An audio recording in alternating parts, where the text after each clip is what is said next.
Yo. We're live. I see Taylor. What's going on, Taylor? How's it going? Good. Man. Good. I was saying this last week. These are great. We're all getting to know the intricacies of the Zooms and the IG lives. Like, regardless of what platform you're on, like the intro is always a little flat because everyone's like, "Am I live? What do I say? What's going on?" But at 4:00, we're live. Taylor's here. Got his glass of tequila already. Good to see you. That's right. What? Say that again. Good to see you. Good seeing you as well. Yeah. Yeah. All good over here. Are you? You are in San Diego, right? I'm in San Diego. Yeah. Yeah. How's the audio? Does it sound okay? Yeah. It's Great. good. Okay. Cool. Yeah. I'm just down in San Diego, and I was in New York when all this started going down, and I just decided to zip back to San Diego and just post up here. Figured it's going to be a little bit nicer weather and Yeah. get outside a little bit. Good decision. Probably a good idea to get out of New York too. Yeah. Well, Taylor, I want to introduce you before we jump in. This is Danny. Danny's the Huckberry creative director and also a big fan of your work over the years. So we had to get him involved and share a virtual drink with you. I've been itching for it. We've been watching a lot of your movies and films over quarantine or shelter in place, so it's been pretty fun. Oh, cool. Yeah. Cool. Yeah. It's fun. It's fun. WSL and some of the other places are starting to show some. So it's cool. Hopefully like a whole new audience is checking it out. Totally. Yeah. Well, it's good to see you again. I was talking with the crew. I think the last time I saw you, we were in New York and we weren't drinking your own tequila yet, but we were drinking tequila at Flower Shop with the Whalebone crew. Shout out to that whole family. Which it's a dangerous crew. Dangerous. Yeah. We weren't drinking like great tequila, but I remember it was a good night and a good hangover to boot the next day. And I still think back, like, one, that was just such a blast. And I think it was a good opportunity to sort of kick things off this relationship, like get to know you a little bit better, and coming full circle talking tequila today. But also I look back, we were talking last week in our last happy hour, some of our favorite bars in the world. And it was on the tip of my tongue and I could not remember. And Flower Shop, after spending the night there, and then we've been back in New York a bunch, obviously, since we opened a store there. Such a great spot. I know that's a place near and dear to your heart too. You and Eddie from Whalebone have been frequenters of that location for quite some time. Yeah. Besides the fact that the guys that own it, Ronnie and Dylan, are legends. It makes me feel like home in two ways. One is New York. I've lived there and it makes me feel like home there, but with all the people in there. But then with the Australia slant to it, where I lived in Australia for 6 years. Right. So having a touch of Australian vibe in New York City with cool dudes that own it, like it's my local for sure. Yeah, that was such a blast. So fun. Yeah, we'll be back there soon enough. But until then, we will do a virtual happy hour. So thanks so much for spending some time with us. I know you've been doing a few of these on your own, or on the flip side with Solento. I've been watching. You've had some really fun guests and some great friends. The guys at Portugal the Man and obviously Kelly and a few others. We've been all following along. So our new norm, but we're making the best of it. Yeah, I think during this time it's for me, like, I was craving just talking to other humans and not just I don't know, it all felt very condensed and felt very isolated, and I just wanted to sort of have a human conversation and share sort of just real talk and try to leave people with a little inspiration. And I think that's what I like to do with these things, and not really sort of like live in the negative side of what's going on, but more of like, what can we do on the positive side? Yeah, absolutely. Yeah, we found similarly when we were talking about, what do we do? How do we go live? And, one thing that we all craved was, obviously a good drink at the end of a long week, but really like that connection with our friends and hearing what they're up to and beyond just what they're doing this past week. I think today we'll dive into this, but what are the new things that they're interested in? What are some of their hobbies? What are things that they're learning? And really excited to, and again, I'm foreshadowing or whatever the term is, what we'll talk about in terms of Solento and tequila. But Dana and I would be remiss if we didn't, at least acknowledge and sort of introduce for anyone that doesn't know sort of your background and history. Speaking of inspiring, you mentioned that on your end. I think collectively within Huckberry and our greater community, your work in sort of the surf community and surf filmmaking, but filmmaking and sort of creative in general is legendary and award winning. And we are going to put on like our fanboy hat for a minute, so just bear with us. But it's been pretty incredible to get to know you on sort of a more personal level and getting to know sort of all the exciting things that you're up to. But your background is incredibly important and influential, not only in the surf community, but in the music community, in the creative filmmaking community. So there's a lot of folks watching, particularly at Huckberry, and Danny and I kind of leading and representing them, that thank you for everything that you've done, and super pumped to be spending some more time with you. Yeah, for sure. Thank you. For me, it's been just a fun, what I'm interested in. So yeah, I feel that getting praise on top of that is a bonus, but thank you. Yeah, absolutely. I mean, I think, a prerequisite for any like Taylor Steele 101 is momentum. I mean, kind of going back to that, and I know you've, I'm sure, talked more about momentum than anything else in sort of your lifetime, at least in filmmaking. But momentum and sort of the beginnings of that crew, you and Kelly Slater and Rob Machado and like these, you all are legends in your own right. It's just so fascinating looking back at your original films, seeing you all together is really like kids, and then jumping ahead and seeing what you guys are all doing, but all so connected still, and sort of the influence that you guys have had. So I'm sure you get asked all the time, like all the different stories and memories. And I think one recommendation, like watch Momentum, but then also watch Momentum Generation, which was HBO's documentary on all of you. That were you a part of? Did you help with, other than obviously be a focus of that as a filmmaker? Did you help with that? I'm sure that was kind of weird. It's a movie about you, and you are a filmmaker. Yeah, I didn't expect to be in that film at all.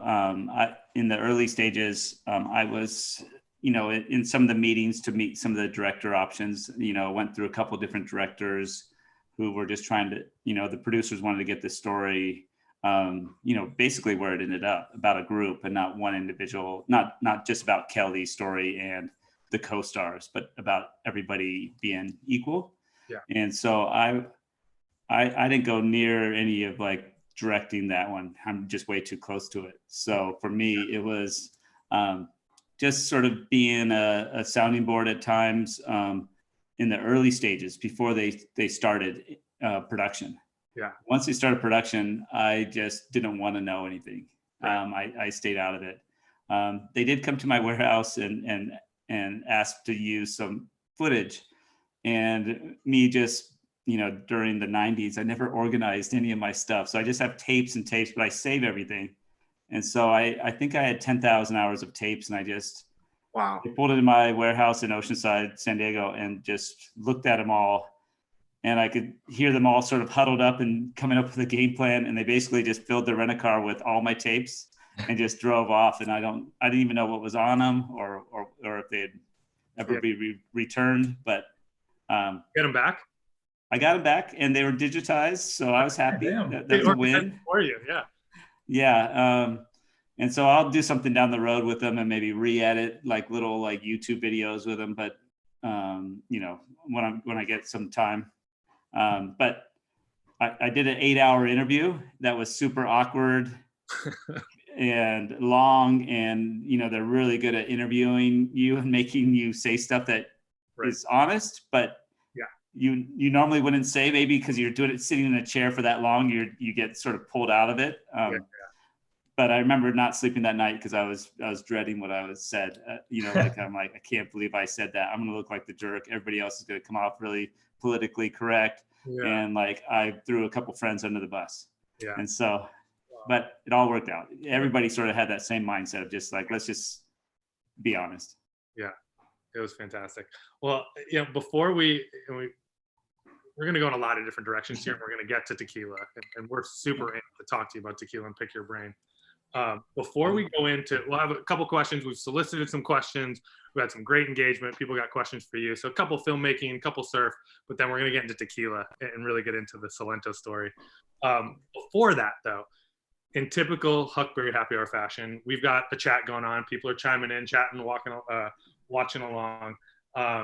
we are talking about what we're all drinking. So this is live. This is a new sort of world of Zoom and IG Live, and this is unscripted as it gets. And so I'll be very honest, Taylor, you and I have been texting today trying to track down the Solento tequila that you sent me. And it was supposed to arrive tomorrow, and it got lost along the way. So typically we'd be drinking with you, but we will admit we're not drinking Solento today. So you're gonna have to drink for the three of us, which I'm sure All you're good. I'm prepared. Yeah, you're prepared. And so we'll talk about, I'm excited. You asked me some interesting questions in terms of, I'll admit I'm not a big tequila drinker. And you asked me some questions to figure out which one to send me. So I'm excited to pick your brain on that. I know Danny is too. What's everyone else drinking that's tuning in? I'm always curious. Last week we did a bourbon happy hour, and actually most people were watching were actually drinking bourbon. So I'm curious if a lot of people brought tequila to our happy hour. Did they go on theme? Did they go on theme? I actually ran out of tequila and mezcal right before this. So I'm drinking rum agricole. I don't know if you guys have ever had that, but it's like, it's pretty intense. It's a fermented sugarcane rum, and it tastes like, the only way I can describe it, tastes like olive oil or olive juice mixed with like fermented pineapple. But kind of getting, it's a tropical vibe. So I feel like it's like similar family, but that was kind of what I went for. Is it from the Caribbean? Where's it from? It's from Haiti, I think, the one I'm drinking. Okay. Yeah. Yeah, cool.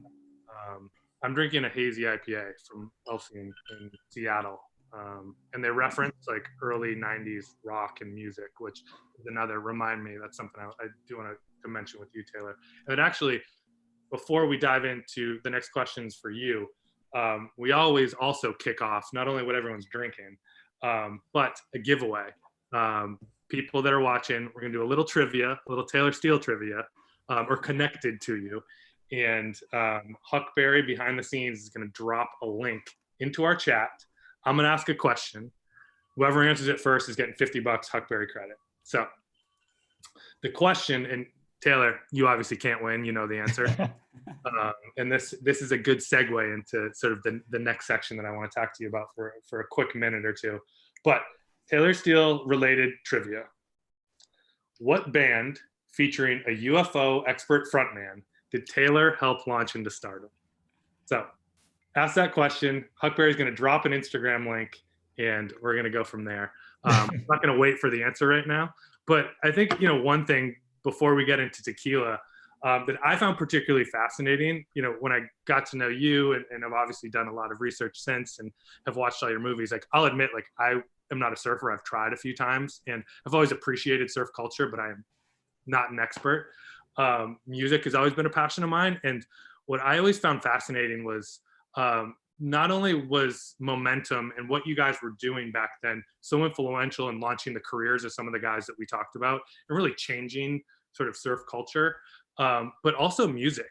And I know music's a huge passion of yours, Taylor, but I found it so interesting that, you know, and it makes a lot of sense. Your movies, when you featured these surfers, it put them on a new platform and gave them a new opportunity for people to connect and know who they were.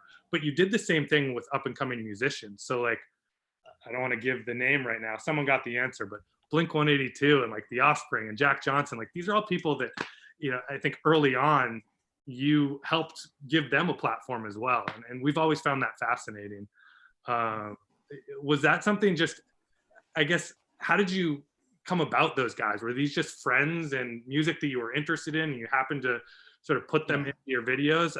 Like how much was sort of happenstance and how much was sort of calculated and you saw something in these guys? Well, like I was super interested in like a lot of these, in the 80s, they had a lot of punk rock used in movies, TSOL, Agent Orange, and some of these bands that maybe didn't really go to that next level of popularity. But for me, like I was listening to Fugazi and Minor Threat a lot before I started making surf movies. And it's maybe being from Southern California, that was just sort of the music vibe that me and my friends in high school were listening to. And then my whole thing with music in my films was if you heard it on the radio or you saw it on MTV, you had a different experience with it. And so you judged the song in a different way, and you judged it from the visuals you saw the first time you heard it. And so for me, like, it was finding new music that your first experience was with the surfing that was hopefully amazing, and that elevated the song in your eyes right away. So like there was the idea of finding new music was super important for me. And so to answer your question, like Pennywise and, Bad Religion were bands that were recommended from friends, and one of the surfers, Greg Browning, recommended Pennywise, and I used them. And then Blink 182 was friends with Benji, and that they sort of came into my circle that way. So everybody knew what style of music I liked, and they all sort of were putting their feelers out, and I just had a lot of people sort of sending me stuff. Right. But it was a magic time. Like, all those guys would come down from LA, or Blink lived in Poway, and they'd come and stay at my house. And I lived at home with my parents. And so we'd have like Pennywise and Blink staying in my living room and hanging out with my parents and doing dishes and playing pool. And like, so, it was a very, collaborative projects back then. That is so cool. Yeah. I mean, you can spend hours just picking your brain on all the incredible stories between music and your travels and everything that you've done in sort of surf. But that's pretty fascinating. When you think about sort of all of those parts of, I guess, your career and those sort of early days, is there any particular place, time, or moment that like really sticks out as, it's hard to say your favorite, but that you kind of look back on fondest or was most influential in kind of those early days, when you are around all of these people and not knowing like where everyone's going to go? Just the first times we're doing stuff, and I guess the first time that we all sort of like really became successful together, we all stayed close together and we're supporting each other. So yeah, just sharing some of those wins as a group, with the bands, we'd go on tour for 3 months, and, sharing that internationally with the bands for like 3 months. Yeah. And just sort of reliving the movie with the new audience. Those stick out, like those were my college years, like that's my early 20s. I was traveling the world and doing these sort of mini Warp tours, like the Warp Tour guy said he started it from seeing some of our live shows, because we'd show the movie and then we'd have the bands play after. Yeah. And so that whole connection of surf and music was fun. Yeah, I bet. Danny, do you have any? I mean, you've been following along for a long time. You are the surfer of the group, and Paul and Taylor. And any sort of fond memories back when you were getting into it all?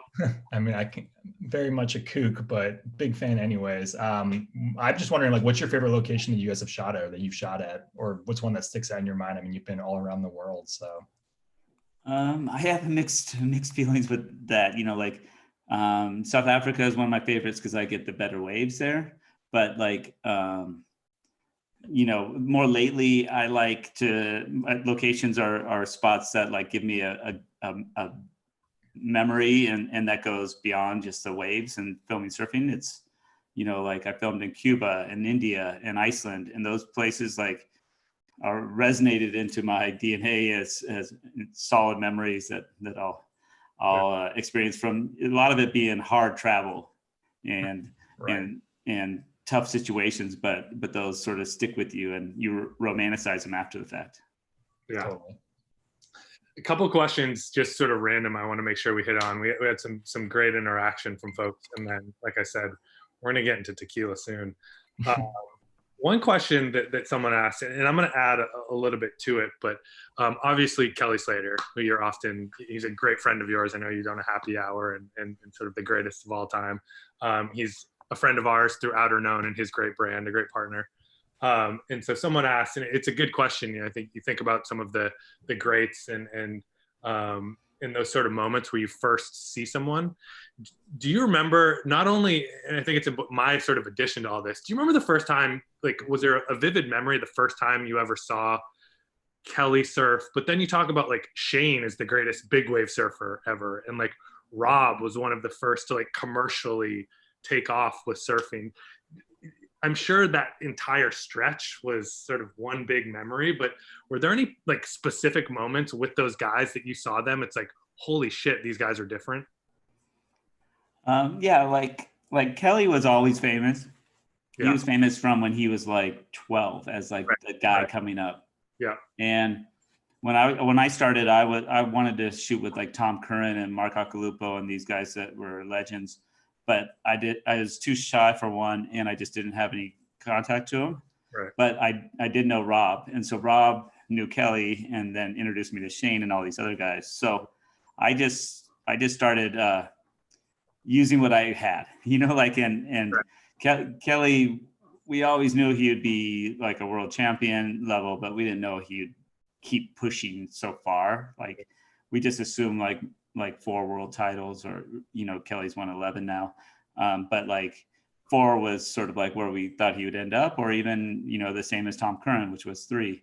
But yeah, like when we knew he was gonna be a world champ. Yeah. But I didn't know like Shane was gonna be as big as he was, and Rob being as big as he was.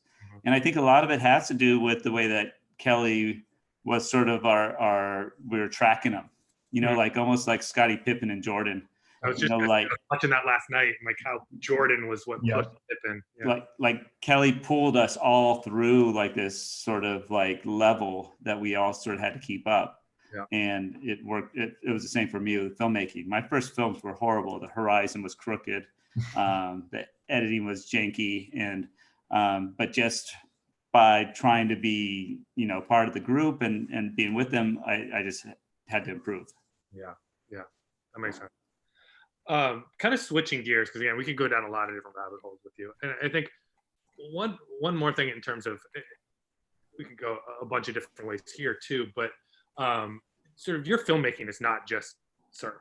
And I look even more recently, you guys just I think, was it last year, Save This Rhino, which I know was an award-winning documentary that you directed and worked on over the last year. What are you most interested in now from like a film standpoint? Like, what are you looking for? Like, what's sort of the evolution, if that's the right word, sort of in sort of your career in filmmaking? Yeah, like I've been making films for over 25 years now. So when I started, like it was almost a byproduct. I wanted to be a pro surfer, but I wasn't good enough. So I wanted that lifestyle. Right. And I was just sort of like tagging along, and this was my way to sort of travel the world and be with these guys. And then quickly filmmaking, I fell in love with it and started learning and educating myself and trying to improve. And for me, like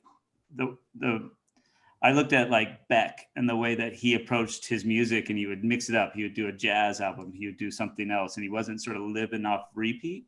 Yeah. And so for me, that was a way of approaching my filmmaking, as sort of changing it up. And I would say like the early stuff was about performance, and then it went into travel and feeling what that location's like, and then now it's more into storytelling.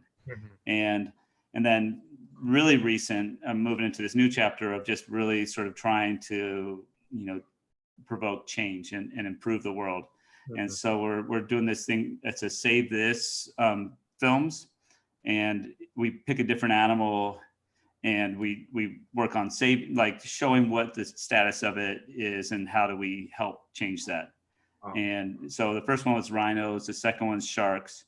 And the idea is like these keystone animals, they affect all these smaller animals that aren't maybe as cute or as known, and just sort of like by protecting a rhino, you protect a greater area. Yeah. And it saves these other animals. So for me, like, and that's with National Geographics, and those are fun projects that I'm working on right now. It's a great, I highly recommend it. I watched it a couple months ago, and I didn't realize that you were turning it into a series. Maybe I missed that, and that was sort of we just shot one with Mick Fanning with sharks. At the shark, yeah. So that's very cool. Well, that's definitely a recommendation. Save This Rhino. It's Nat Geo, right? It's Nat Geo. I think over in the United States, it's with Outside Magazine. Yep.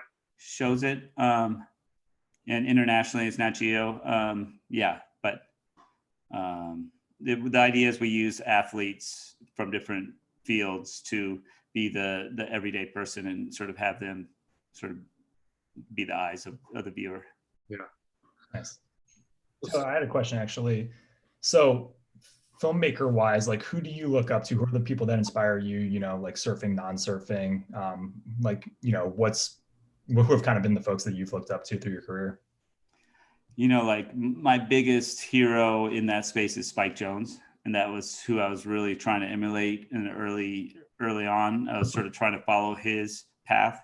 He started in BMX, then he moved to skate films, then he moved to music videos, and then commercials, and then feature films. So for me, that was like, it was a clear roadmap to try to follow and emulate. But and his ideas are really simple, but they're done so amazing, and it's really it's really tough to do.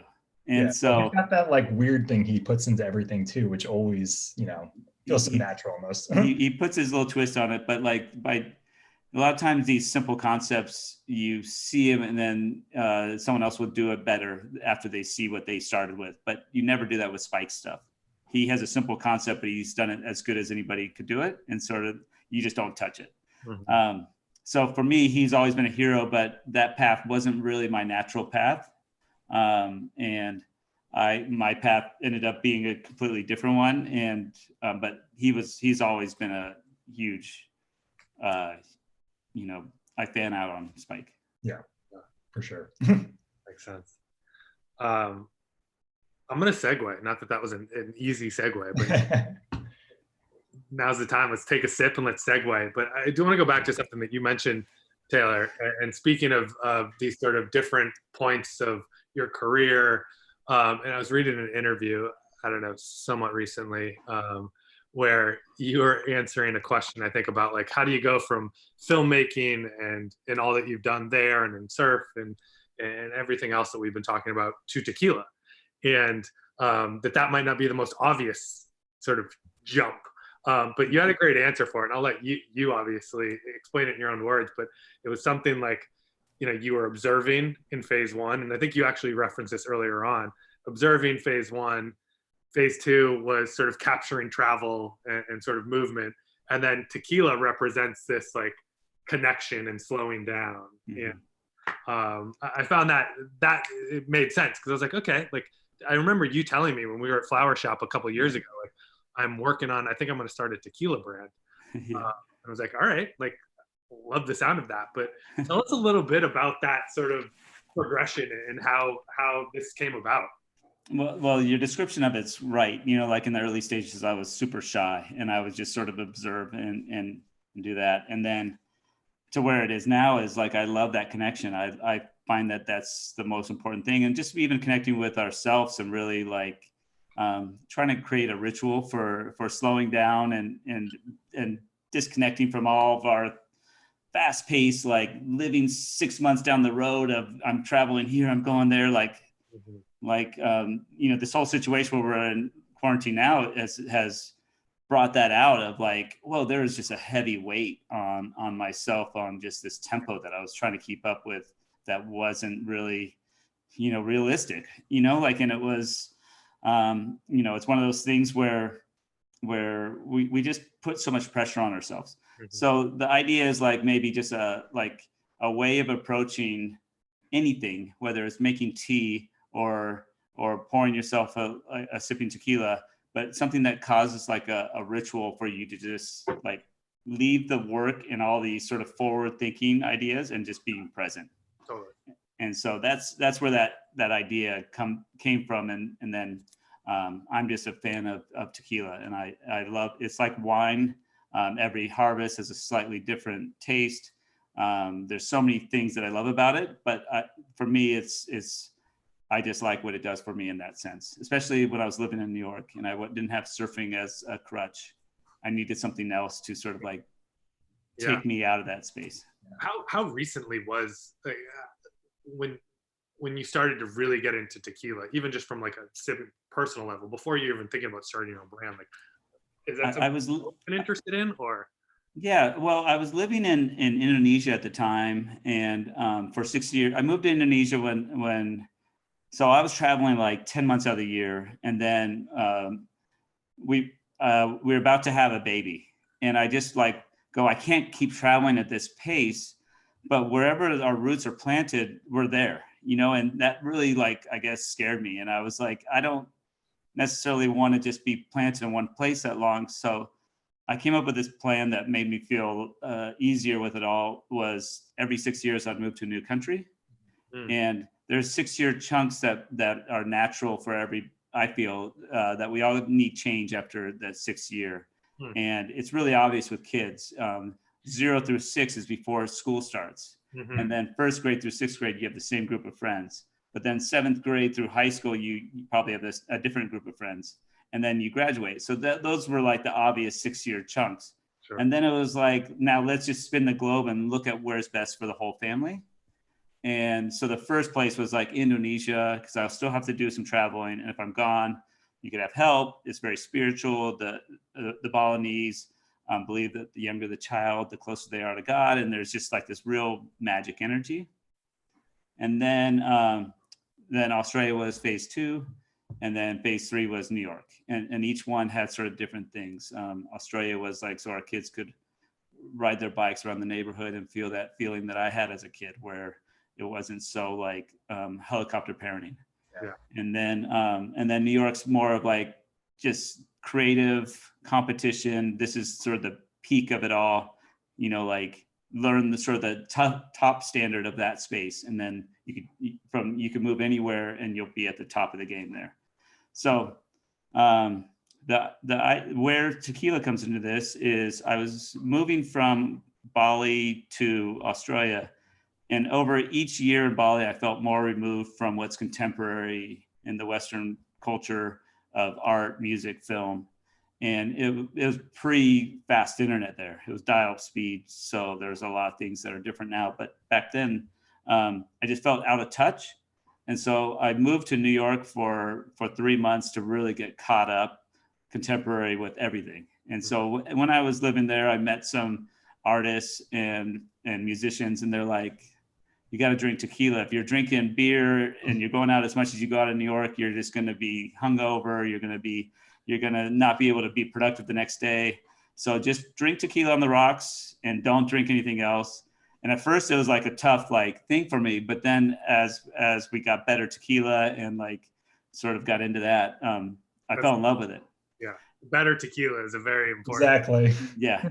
And so then I moved to Australia, and they have horrible tequila there. And I was working with Corona Beer, and I was doing all their creative direction and their ads. And I was just seeing the way that Mexico was appreciated there. It was so foreign for Australians, and the beer was the most expensive beer in Australia. And the whole thing was like, well, if they're loving Corona Beer, well, you know, they're going to want, and they're such a healthy lifestyle and they're so active during the day, they're going to love a nice tequila. So that's where the idea came from. I was just a little bit slower to actually do it, you know, like, but that's where the seed was planted. Got it. So fast forwarding, so Solento launched last year. Yeah. And I'm sure it took a lot of time to build up to that point. What was sort of the starting point of Solento? I would say like I really dove deep into it when I moved back to America and really, you know, like started just seeing, you know, the way that people drank in New York. It was a lot of people were drinking, sipping tequilas, and it was just approached differently. So for me, like that sort of galvanized that idea that like, okay, I'm gonna start looking into this. And for me, I was very conscious of, you know, going into an alcohol brand of like making sure that there's a positive from it and not just adding to problems that are out there with alcohol. So for me, it was really like thinking of how am I going to just sort of change some of the cultural negatives. And, you know, like especially, you know, with males, there's a lot of ego with drinking, like showing off. And so for me, it was really trying to change that mindset and make it so it's you know, it's not excess. It's about, you know, treating it as a grown up, you know, so drinking less, but drinking better stuff. and just sipping it. And so that's part of it. And there's a whole bunch of things that, like that I was able to build into that. As I got into it deeper, I was going, I'm just going to build this as everything I stand for, and really treat it across the board of, from the way we make it, we use Patagonia as a big inspiration, and go, what would Patagonia do if they were doing a tequila company? Right. And so we approach that as a lot of our decision making, like recycle bottle, like plant-based inks, a charity give back on each bottle, just sort of really thinking through some of those, like what's the right way to do it as just a human. And then I just kept going further down that rabbit hole of understanding tequila. And as I learned more and more, I just found out like how different each harvest is, how different each region is. Higher altitudes have different tastes, lower altitudes have different tastes, and just really understanding it made me fall in love with it even more. So Totally. Dan, have you, like, I'll admit, again, like similar to, I've been on a surfboard 3 times. Like the only experience I had until the last, I don't know, couple of years was probably shots, and like that, like to your point, like the like kind of the broy tequila. Right. So I'll admit that. Yeah. Like, you're a tequila fan. I mean, I only know what I know. My brother runs like a wine shop and ran a bar before, so he's introduced me to like all of the fancy spirits I know. But, even having moved into the phase of life where like I'm sipping tequila, I was going to ask like, I still feel like I know nothing. Like, how do you explain tequila to a tequila noob? Like, you moving beyond the Jose Cuervos of the world, and all of a sudden you want to try something. Relatively, yeah, that's a great question. I'm still like, I'm admittedly like a noob. Like I have, in New York, like the way that you describe that, like it's so fast paced, and you're out and you're being social, and there's meetings, and all of these sorts of things. And I remember I went out with the Faraday brothers, who I think you might know, Taylor, New York. Yeah. Their brand is based in New York, and they turned me on to like sipping good tequila. Like we'd be out having a good dinner, we'd be out late, and like, man, I do not want a hangover tomorrow for all these meetings. And they're like, well, just drink good tequila. And so it was recent, but like I'm still a noob, and yeah, like what would you say to us? Like we're still trying to figure out how to get into it. Walk us through. I'll give you some 101, and I guess I'll just sort of lay it out as what some brands do and what good tequila does. Good tequila brands, like what we're doing. So basically, agave plants take 7 years to mature and get to the right sweetness. If you shortchange that, it doesn't taste sweet, but you're able to move the quantities more. And so a lot of brands will shortchange it and cut it as premature as four years. And so by doing that 4-year shortcut, they'll add blue agave syrup to sweeten it. And so that syrup on the ingredients, it's one thing. It's blue agave. But a syrup compared to a agave growing for 7 years taste is completely different. It's like adding sugar to make it sweeter. So that's like sort of like on the cheaper brands and the more mass side of it. That's what they do to sort of shortchange it, is they just add syrup or additives. You could add a lot of additives. You could add like 49% of additives, and that's what like a lot of the shots are done with. Right. They're pretty much sugar, and then they're half tequila. The like headache hangover from that kind of stuff too. That's why you get that. So if you go to the bar and you go, I'll have 4 shots. The bartenders generally, unless you're in a really nice place, is just going to give you the cheapest tequila and charge you probably more than you should. And so, but yeah, like if you, it takes a little while to learn that stuff, but yeah, that's sort of the basics on it, is that a good tequila should be grown for 7 years. And then that naturally gets a perfect sweetness. And then it's, then it has no additives. And if you break it down, tequila versus any other spirit, it's like half the calories and half everything else. So One thing that I don't want to say I've learned, because the only thing that I've learned is there's different types, but I don't actually know the difference. And I think I referenced this earlier on. When you were asking me, I was like, okay, here's my address to send the bottle of tequila. And you asked me before you got my address, like, well, what else do you drink? What do you like to drink? Like, are you more, I think you said like vodka or gin? Are you a whiskey bourbon? And then you made a decision based on like what I currently am drinking, which I think I said bourbon. And I know you sent me a specific type of your tequila for that. So Solento offers 3 different variations. Yeah. This is coming straight from the agave, the one I just told, that's 7 years agave. But then that's Blanco. So then you go to Reposado, which is a little bit darker, and that's rests in a bourbon barrel for 9 months. So that bourbon taste starts to seep into it. That's the one you sent me. No. Then there's a añejo. And so this sits for 18 months in a bourbon barrel. All right. And this taste, like if you think how long that journey's been to get here, it's 8.5 years for this to make it here. So you shouldn't do it as a shot. You should appreciate it. Totally. But yeah, that one had, it's just, I find that as a complete novice, I came from gin and tonics and I moved to the clears. If you like clears, you're probably going to vodkas, you're going to like a clear tequila. If you like the whiskeys, then you're going to probably like a darker tequila. So fascinating. I did not realize it was in barrels as well. That's right. Yeah. Danny, you know that?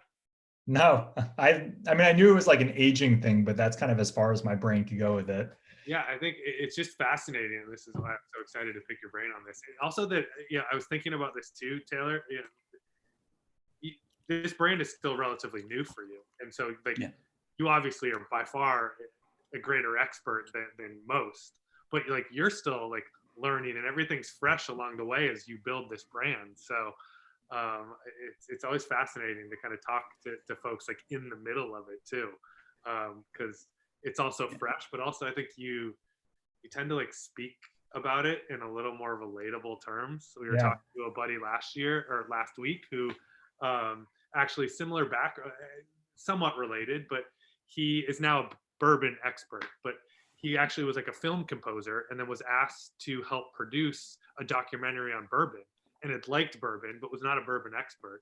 And just the way that we just like our guards went down and we're like, what's the difference between bourbon and whiskey? Like we're afraid to ask. And like one question that like, I'm going to ask the same question to you that we asked last week. Like, what's the difference between mezcal and tequila?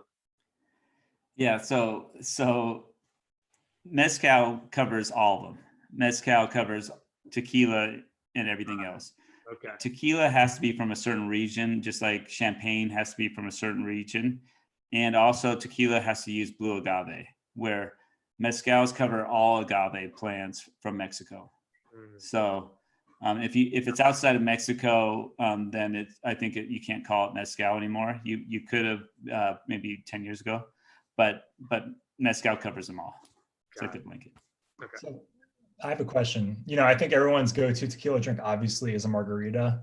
I'm a Paloma guy myself, but do you have a recommendation on, you say you want to graduate from the margarita to a more adult drink to use a good tequila in, what would you kind of recommend? So I drink it on the rocks. I think a really good tequila is sweet enough where you maybe need like a little bit of a lemon. I like lemon with ours, but like a lemon or a lime, just a little bit in there. And then the tequila, it's blue agave. Like blue agave out of all the mezcals is so sweet. And once it's cooked in the oven, you can pull it out and chew on it like a sugar cane, and it tastes like sugar cane. So it's just a really sweet one, where the other mezcals are more earthy. They're not as sweet, and their process is different as well. I'll spare you guys going into the details of all that. Scientific. But, yeah. But like it's a sweet natural spirit. So I would recommend, especially with like some of the añejos or reposados, to drink it straight. But like I like the blanco just on the rocks, because then the hangovers come with the sugars. So if you add like, a margarita to it, you're going to have a worse hangover than if you just drink it on the rocks. So if you could get your palate to a place where you're not doing that, then you're getting the same feeling, but you're not getting the hangover as bad. What's something? It's a great tip. So drink it on the rocks and maybe a splash of lemon or lime. I mean, that's kind of the go-to. Yeah. So like, just like how wine, you leave it out and the air sort of activates it. Mm-hmm. With spirits and especially tequila, just a little bit of water or ice will activate it in the same way. And so I recommend just like an ice cube. But if it's a añejo, then you wouldn't really do that, but just maybe a drop of water in it to activate it. But yeah, I like a big ice cube and then just sip it. I love Danny and I were kind of nerding out, especially Danny with his design background, like the whole branding. Like you guys have just nailed. Oh yeah. Packaging, the website, the perfect like chill, slow vibe. That's like the whole vibe. And going back to like just connecting, like that's, I think, I don't want to speak for you, but the inspiration behind the brand is like slowing down and like to your point, like sip it, don't shoot it, but that sort of enjoying and not sort of rushing through it. Yeah, like when I really sort of I was playing around with it for like 8 years before I really dove into it, but then like the last 4 years I was working on it pretty intensely. I looked at the space, and tequila is all about heritage and the process. And for me, like I think we're just a little bit more selfish and self-centered nowadays in general. Everybody is, and I think that I realized that like for us to be, have some traction, we need to make your life better and talk to you and not talk about us. Yeah. So it's the idea behind our marketing is to be more focused on what's the person drinking its needs are. And so that's sort of what we're trying to do with our campaigns. Mm-hmm. That makes sense. What's we're coming up, we got about 15 minutes left. I want to be respectful of your time. But what's something interesting that you've learned about tequila that you didn't know as you started your own brand? You obviously have been thinking about it for a long time, but when you really get into it and start building your own brand and making your own, any sort of surprising aspects of it? You went down to Mexico for, was it like 3 full weeks to really research what you were going to do and who you were going to work with for this? Yeah. We went down for 3 weeks and just met all these different distillers and sort of learned their process. For me, like, I guess the biggest learning is how much of where it's grown, how much it affects it. Mm-hmm. So all tequila is grown in this one volcanic valley, but the higher region stuff is sweeter and more citrus tones to it. And the lower region's got earthier tones. And some of the very high altitudes get like frostbite once every 7 years, and that will go into the cycle. And the lower region gets sort of too hot and get too dry sometimes. And so like it's finding that perfect place to grow it. And that comes across with the taste, at the end of the day. So for me, it's like geeking out on all those random things, like, and just trying to understand what people do as shortcuts to, and you could taste it, but you don't know why. And so learning about some of these shortcuts that I didn't know people were doing. Yeah. I loved how you describe, I mean, I think it's so like thinking about tequila as the complexities of like where wine is grown, how wine is grown. Again, being complete noobs like Dan and I, it makes perfect sense. But I think it's just I'm definitely feeling more enlightened, and I can't wait to sip. The tracking says Monday, so it was supposed to be yesterday, but well, in some ways it's almost better because like I'm getting more excited. Anticipation. Yeah. I am sold. Cool. Oh yeah, I'm gonna go out and buy a bottle like 10 seconds after the conversation ends. So nice. Any other specific Solento questions from you, Danny? Before we're gonna move on to some rapid fire, put Taylor on the hot seat. I'm gonna cheat a rapid fire one, but I think like Taylor, if you could pick any spokesperson for the brand, other than yourself, who would you pick? A spokesperson for the brand. You can get as weird as you want. It's okay. Um, well, so I would say Steph Gilmore would be like just sort of like she's got the right vibe. She's plays music and just is cruisy, but is interesting. She would be in that space, but we're definitely not a surf brand. We have like some fun people that are like part of the family, like Spike Jones is part of it and some of these other people. So I would have said them, but I'm going to pick somebody outside it. Fair enough. Yeah. What about the final thing I'll ask about? So the obvious answer is like pick up Solento and start there. But like just in general, for someone who has never tried tequila or wasn't interested in tequila, like what would you recommend they do? Yeah, I would just, it's just trying a good tequila. So, normally it'd be going to a bar and asking a bartender for a good tequila. And, yeah, I would say just, there's probably actively 500 different tequilas right now, and all of them taste different. So there's not two that taste alike. So it's just, just know that, like each one's different and find your groove. But like ours is a little bit sweeter and I feel smoother. So yeah. So test, like just go out there, ask, test, find your flavor. Yeah, like find something you like and then just build on that, like find, and then you could use that as a reference. Like what's one that tastes like this one, there's. Was there a tequila before, was there any one tequila before Solento that kind of hooked you, that was your go-to? Like the staple is like a Don Julio and Casamigos before they switched distilleries because like I'll leave it there. But those ones were the go-tos before as just basics. But I think as I've learned more about it, like there's Fortaleza is a really good tequila that I would recommend. That's probably at more spots. So if I was going to push one of the bigger brands, I'd push them. All right. Well, we got some homework to do, Danny. Yeah, seriously. Cool. Got some drinking to do. Really am excited. So let's jump into the quick rapid fire. Some final recommendations from Taylor before we all head off on our weekend. Cool. They're safe. Don't worry. Danny, you want to kick things off? Our first rapid fire. This is a good one. Yeah, I feel like this is always a fun one that we all have answers to, but something you wish you knew when you were 18 years old.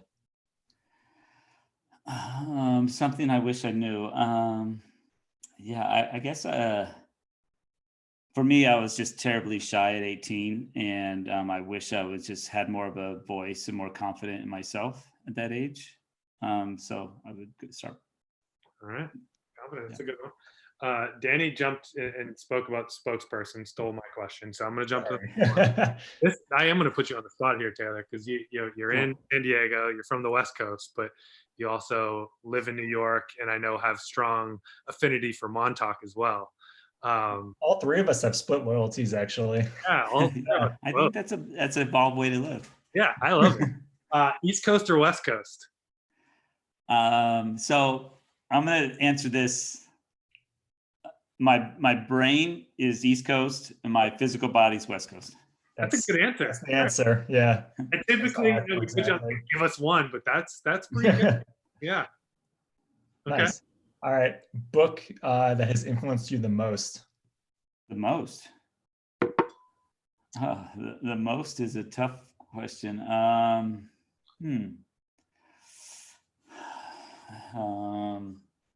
We could pivot to also what's a book you recommend right now? Yeah, most recent one that stands out. I'm reading this book right now.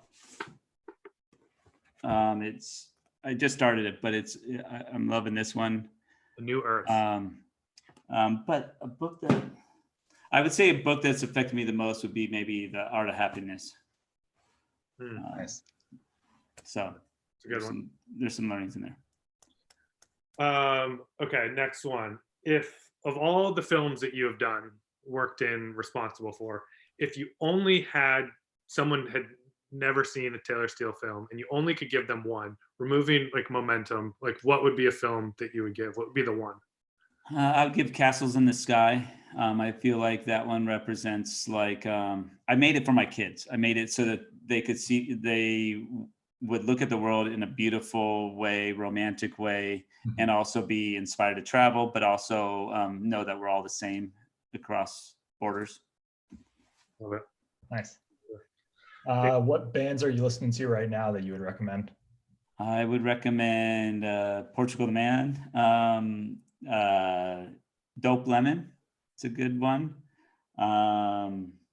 Kurt Vile. Who I see your record spinning, or it was spinning at one point. Oh yeah. Yeah, that was Dope Lemon. That's a good your one. bar cart? What's that? Is that your bar cart? Yeah. Nice. Let's see. Yeah, there's so many bands, but like for me, like bands are, it's different with Spotify now, just the way that we approach music. But I'm constantly like reaching out and asking people to make me playlists. And so I have a lot that I'm really listening to that I don't even know who they are because it's in a playlist. Yeah. Situation. Dope Lemon, though. It's a good recommendation. And Portugal, they're another one of the brands. All of our sort of Yeah. newer ones we got to work with years ago, before they're sort of Grammy status now, and they're still the same. Yeah. Talk about a fun night out. they're loose as it gets. Yeah. Yeah. Who's one historical figure you'd like to sip a glass of tequila with? Like when I was making like Castles in the Sky, there we went to like 3 of the places that this guy went. So it's Ernest Hemingway. Yeah. I think he fits the vibe that I guess I would aspire for, where it's like living this life that has a lot of memories that are attached to real-time moments, but also like not being pretentious and likes a good drink. Yeah. You gonna let me take the last one? This is like a tough on the spotter. This is. So if you're stuck, it's also a question that someone sent in. Yeah, I know, right? This is a fan question. If you're stuck on an island from only one guy from Momentum Generation, who are you picking? This is going to be the headline of the. Taylor Steele disses all his fans. Favorite. It would be unfair to not sort of go with the person I used to travel with the most during those times, and I've made it. I feel like his career, my career, has always sort of been aligned with a lot of the different changes that I went through, and we sort of we started filming when we were 12 together. So we have a close friendship. It's Rob Machado. Yeah. So I think any of the Momentum guys would have guessed that, just because we were the first friends in that group. That's good. Well, we got through them. You had great answers. Like there was hot seat, but you were dialed. Smooth. Cool. I think we nailed it. Well, Taylor, this has been awesome. I think this is the first time we've been slightly on time. So appreciate you giving us a lot of great insights, but also giving us a full hour of sort of your Friday evening. Before we go, we always ask, you already gave us a book recommendation. You listen to any podcasts, any other sort of things that you're digging these days, kind of keeping you sane and healthy that you could pass along to the rest of us? I feel like in that space, it's pretty boring. It's like The Last Dance with Jordan, or like, the podcasts are pretty straightforward that everybody's listening to. I would recommend a movie that's an older movie, but I like it a lot. Ex Machina. Oh, yeah. It's just check it out. It's a good one. That's a great one. Yeah. I mean, the Jordan one's relevant. I know everyone's watched it, but for anyone that hasn't, I'm sure there's some probably similarities of seeing sort of his upbringing and sort of, you already referenced sort of him pushing his team and some of the sort of experiences you've had with your crew. So I just watched it last night and actually thought similar. So I definitely recommend that. Danny, any books you're reading, any podcasts you want to recommend? Yeah, I just started Jenny Slate's new book actually called Little Weirds. It's like a bunch of short stories about her kind of like life and her divorce that she just went through. She's hilarious. It's been like a quick, easy, fun read. I think like I'm trying to find some lighthearted stuff during this period because, I read the news for a couple hours a day and I feel like I'm like down in the pits. So I need something else to pull me out. So that's been pretty fun. Yeah. I like it. Yeah, that's great. I'll check that one out. That sounds good. Yeah, I think it's similar. Like I've been trying to watch actually a lot of documentaries. Just trying to learn stuff when I can. I mean, I have a newborn at home, so I know Danny's tired of hearing me using that excuse, but don't have a lot of time for anything else. It's a perfect time for quarantine. It is. My wife called me out the other day. I'm like, man, I'm not reading enough, and I haven't watched enough sort of I'm not learning anything right now. She's like, you're learning to be a dad. So how about you be present and go change That's a great response. Yeah, it was put into perspective. So I am cooking more, and I'm not a good cook. So slowly but surely, my wife's probably laughing in the other room watching this. Actually, the one book I've been reading, and I haven't done anything with it yet, but I lived in the South for a while, and shout out to Huckberry co-founder Andy Forsch, who actually gave me this for Christmas. Sean Brock, pretty fascinating, amazing chef, but what he's done, sort of the farm to table, he takes it to a whole new level. So this book, whether you like the recipes or not, has been a pretty fascinating read. It's kind of like the Bible on the history of Southern cooking. Nice. So I've been diving into that and drooling on what I hopefully can cook when I have a yard one day. So just found a bag of Carolina Gold rice. So all right. Yeah. Love it. Well, Taylor, man, this was awesome. Obviously would prefer to be at Farm Shop again and sipping tequila together, but we will. We absolutely will. In the meantime, we will definitely be checking out Solento. And we'll put some links in. I know you can actually buy it online for a number of places. So when we repost this on the Huckberry Journal, post some highlights, we'll make sure to link that. And I'll definitely text you on Monday when I'm sipping mine. Perfect. Please do. Please do. It's been awesome, man. Thanks so much for spending Friday evening with us. Yeah. This was fun. Thank you, guys. This was great. We'll do it again. All right. Sounds good. Danny. All right. See you guys. Yep. Well.